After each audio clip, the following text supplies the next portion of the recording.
Hello ladies and gentlemen, today we're going to be doing beer can chicken on the barbecue. It's a very good recipe, a lot of people like it, it's very easy to do. It takes a little bit of time, but it's well worth the wait.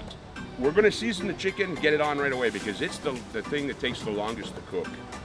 So now I'm going to do the herbs that go into the beer can. We're going to be using rosemary, thyme, and sage. The parsley is for garniture at the end. With the rosemary, I'm going to bruise the leaves with the back of the knife. It lets out more of the flavor. Beer can chicken, you can use beer, or you can use chicken stock if you don't want beer. What we're going to do is we're going to put the rosemary, the sage, and the thyme into the chicken broth. The can is filled halfway with chicken broth. Now there's another trick you can do is you can take your broth, put it in a small saucepan, bring your saucepan to a boil, place your herbs into it and heat it up on the stove first. Once it comes to a boil, you transfer everything back into the can. And all we do is stuff it into the can. Once I stuff them all in, I give it a little shake. This way, everything's gonna settle to the bottom and be in the chicken stock broth. The chicken now, we're gonna season it. I use Cajun spice. I find it's the best. And once we season the chicken, we're gonna stuff it on the beer can. And you literally push it onto the can. We're gonna take this whole thing carefully and bring it to the barbecue. The heat is indirect. It'll start to heat my broth and my herbs from the inside, so it'll actually steam the chicken from the inside out, which infuses the meat with the flavor of the herbs. I'm gonna close it, but I always leave a little space so that my charcoal gets enough air to burn. As you can see, we kind of moved out of the sun a little. My cameraman was complaining.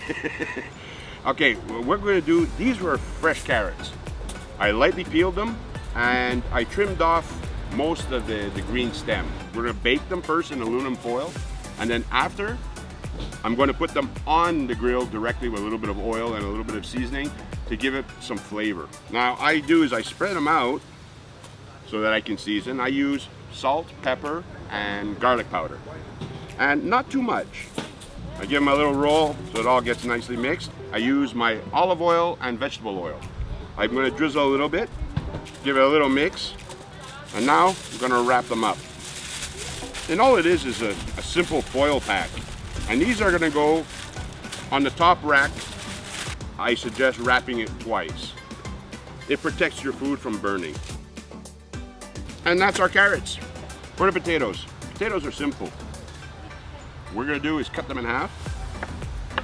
For the herbs, I have here parsley, thyme, and I'm gonna use this along with the salt and pepper to season the potatoes. We take the thyme, hold the stalk, and we're just gonna pull down the leaf. Parsley, I give it a coarse cut.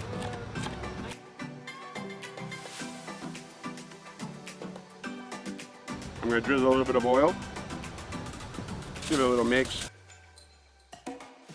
Take a little bit of the herbs, a little salt and pepper. It's already pre-mixed. And we fold our foil pack. And that is our potatoes. Potatoes take roughly half an hour, 20 minutes to half an hour. The carrots, the same thing. Here we're getting a small crust on the skin now. See, like I said earlier, by having it closer to the coals, it's going to heat up my bouillon with the herbs. And at the same time, the skin is going to dry out and start to get crisp. What this does, it seals the meat so that the juices don't run out